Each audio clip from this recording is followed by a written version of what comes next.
Ice cream good. Ice cream good ba yun? Ano ba yun?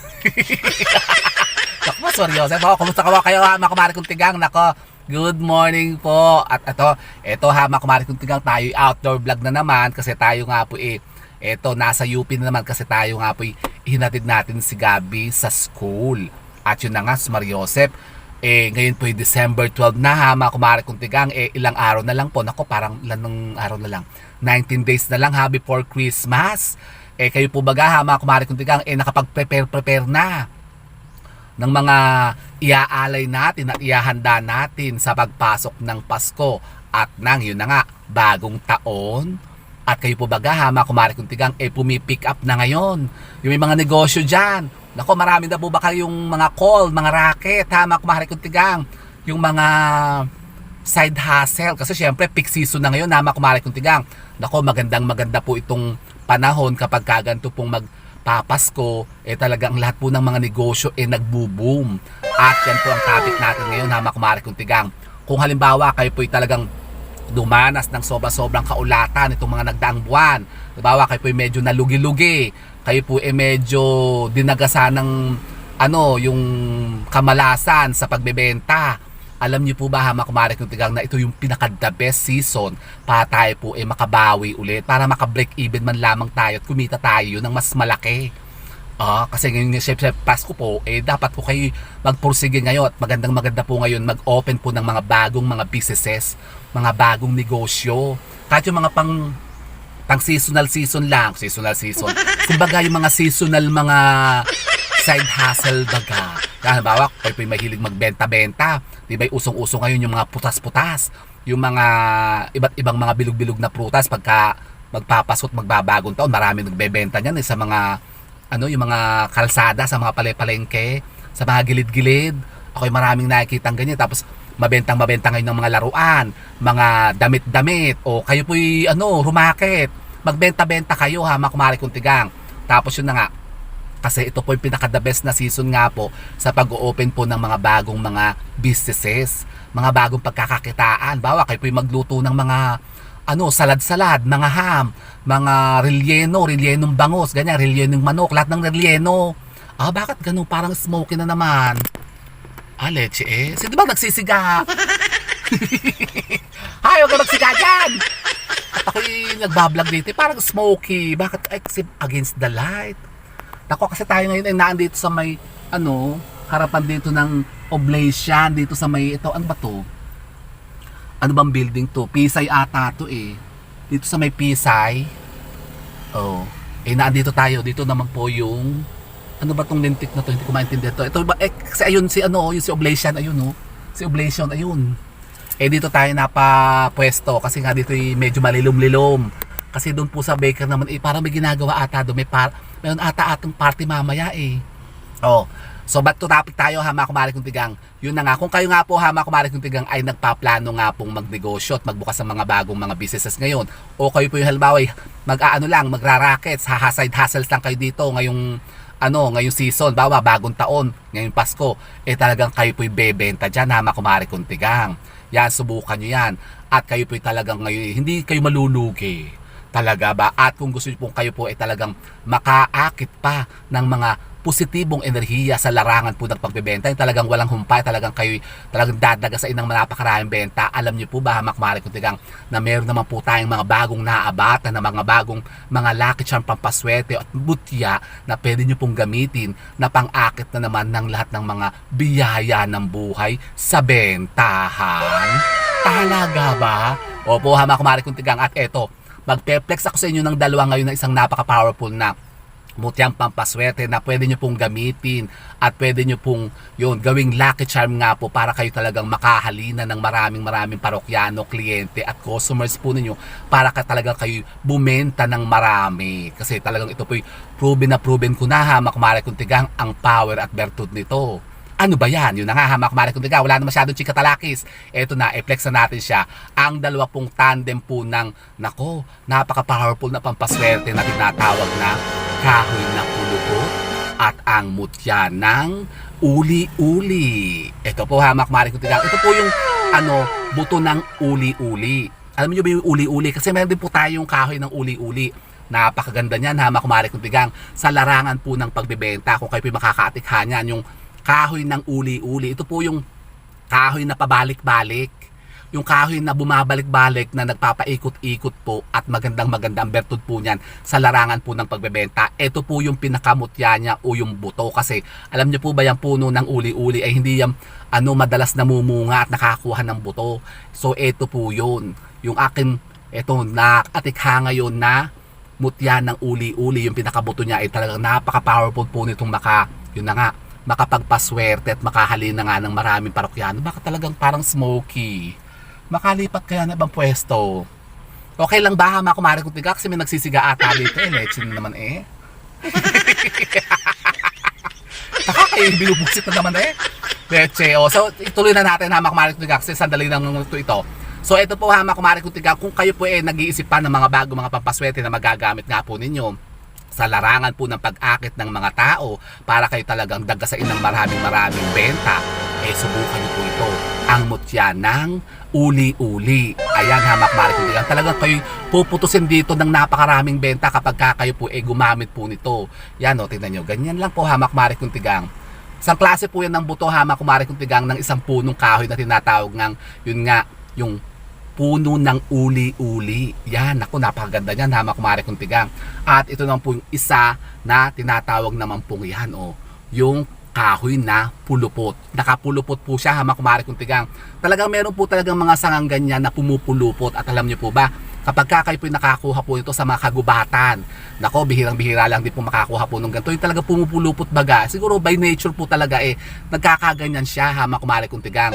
Hindi po ito ginagawa ng tao kasi ito hindi madalas makakuha to sa mga gubat-gubat. Kahit po yung mga huntingero natin, ng mga hunters dyan, hindi talaga nakakakuha ng ganito agad-agad. Bihirang-bihira po kasi talaga silang matagpuan.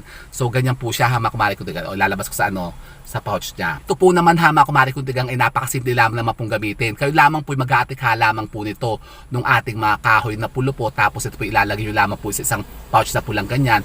Tapos yan po ilalagay nyo lamang po sa lagyan po ninyo ng mga benta po ninyo o ng mga pera nyo, yung mga kinita nyo. Halimbawa kayo po may mga kahadihero, talagang social kahadihero.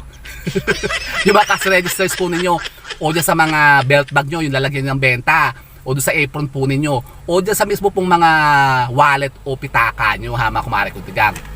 Maglagay kayo nito at talagang kayo po makakaakit ng mga yun na nga, dagdag na kita at benta dyan sa mga businesses po ninyo. Ito po talagang proven na mga kumare kong tigang kasi yung nga po, ito yung tinatawag nga pong kahoy na pulupot, talagang kayo pupuluputan ng napakaraming benta dyan. Kasing din po ito ha, kasing powerful din po ito ng ating mga kawayang salubungan at saka yun na nga, yung kahoy ng uli-uli. Talagang magpapauli-uli po ang mga customers po ninyo at talagang magpapabalik-balik sila. Talagang ang mga customers po ninyo is talagang salubungan na salubungan, talagang walang humpay ang pagdating nila. Kumbaga talagang dadagasain kayo ng maraming kliyente nyo. Tapos halimbawa kayo po yung maraming pinapa-order, talagang nako, kabi-kabilaan ang tawag sa inyo, yung order sa inyo, diba? Sa online. Yan, nako, talagang kayo puputusin ng napakaraming orders. Talaga ba? Baka kayo po ang magsawa. Nako po, Maria Joseph. Kaya eto po ha, mga kumare kong tigang, ang ating napaka-powerful po na ngayon na tandem na pampaswerte sa larangan po ng pagbebenta, ang mutya ng uli-uli at ang kahoy na pulupot ha, mga kumare kong tigang. At syempre, good news po kasi ito po ay available na po ngayon. Kasi meron po tayong ilang dumating po nito na ilang piraso po ng ating gamit na ito ha, mga kumare kong tigang. So pwede na po siyang maatikhat ma-order ngayon. Ito po pwede natin palimusan na mga kumare kong tigang. I-PM nyo lamang po ako at ito po ipadadala ko po sa inyo. Pero kung kayo po ha, mga kumare kong tigang, ay yun na nga, may mga pagdududa at pag-aalinlangan dito po sa bertud ng ating mga ipineplex na mga pampasweting to, hindi ko na po imunumungkahi ito po atikhain nyo pa o kunin kasi baka kayo nga kukuha po ito. Napakarami naman pong pagdududa nga sa sarili po ninyo at pag-aalinlangan nga dito, nako, baka ito po hindi rin po talaga tumalab sa inyo. Pero kung kayo naman po talaga panatiko sa mga gantong mga pamaraan, gantong mga pampaswerte ha, mga kumare kong tigang, wala naman pong mawawala sa inyo kung ito po ating susubukan. Kasi malay nyo, ito po yung bagay sa inyong mga pampaswerte talaga at baka ito po yung iniintay ninyong talaga magbibigay sa inyo ng walang humpay na pagdaloy ng kaswertihan at kaperahan. Nako, kayo po magbenta kayo na mga kumare kong tigang. Bala ko nga kasi ngayon sumideline baga, ano kayo mga ibenta. makapagbenta kaya ng mga ubas-ubas, yung mga apple. Kali, parang dami-daming nagtitinda ng ganyan eh. Doon sa mga, ano baga, mga bargain, mga baratilyo, maraming ganyan eh. Yung mga sa community, di ba meron dyan mga nagbebenta ng mga pagka weekend market, ganyan, magbebenta sila ng mga relyenong bangus, relyenong manok, meron mga nagbebenta ng mga leche plan, yung mga, ano nga yun, yung bilog-bilog, yung mga, yung may mga lamang puset sa loob. Hindi ko maintindihan yung mga, kasi marami kasi dito sa amin mga ganyan, yung mga nagba-bargain, katulad dito sa UP, baka ngayon merong yung December Christmas fair.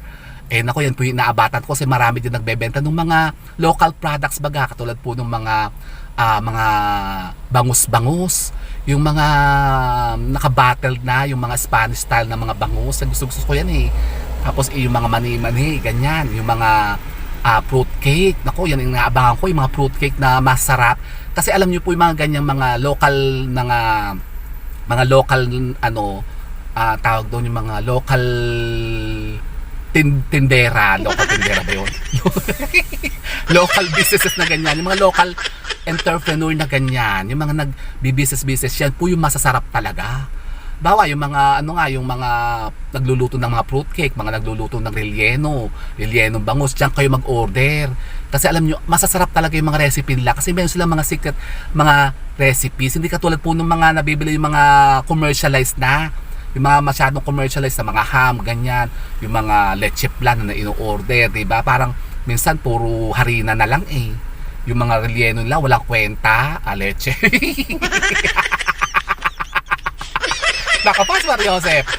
So kung kayo po kumari kung may mga idea po ng mga bagong mga negosyo na pwede nyo pong pasukin ngayon pong December, kumari kung gawin nyo yan. Para tayo makapagdagdag baga ng kita baga, diba? Kasi syempre, malapit na nga po ang bagong taon. Kailangan po natin talagang paldong-paldo talaga at marami tayong pera. O diba? Gusto nyo yan? Gusto ko yan, kumari kung So ito po, kumari kung kung kayo po gusto nyo pong makaatik hapon itong ating mutya ng uli-ulit at ating kahoy na pulupot, pwede po kayo mag-PM sa akin, kumari kutigang, at ito po'y ipadadala ko po sa inyo.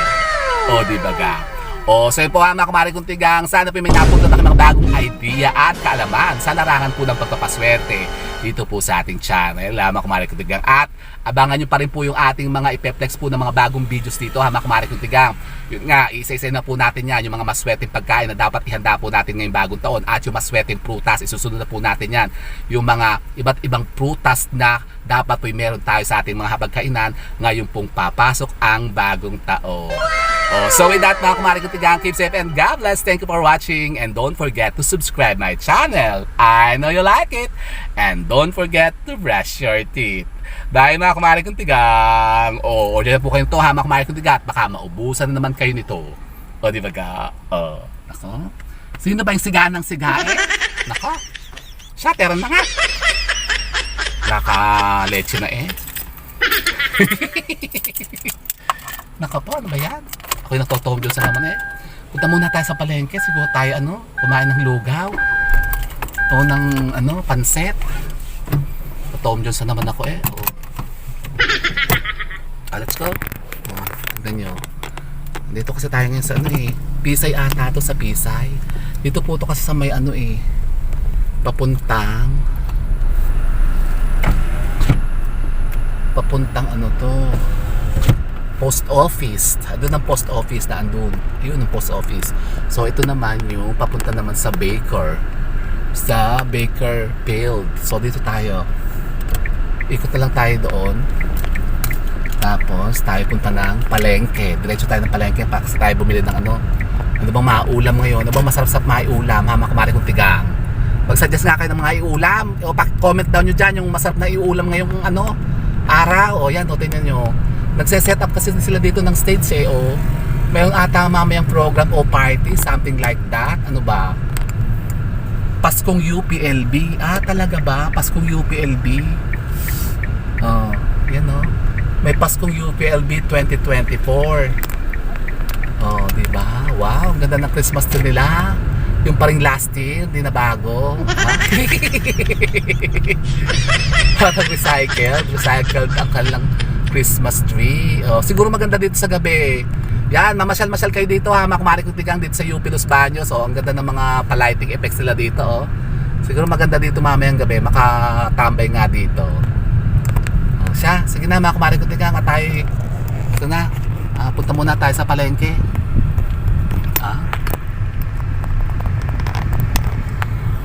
Go. Hindi pala. Wala palang mga nag-kiss mo kasi against the light pala talaga ako. Tingnan nyo, oh. Maganda na yung lighting natin ulit ngayon kasi ano na makulimlim na. Diba? Siya, sige mga kumarin ng tigang. Bye!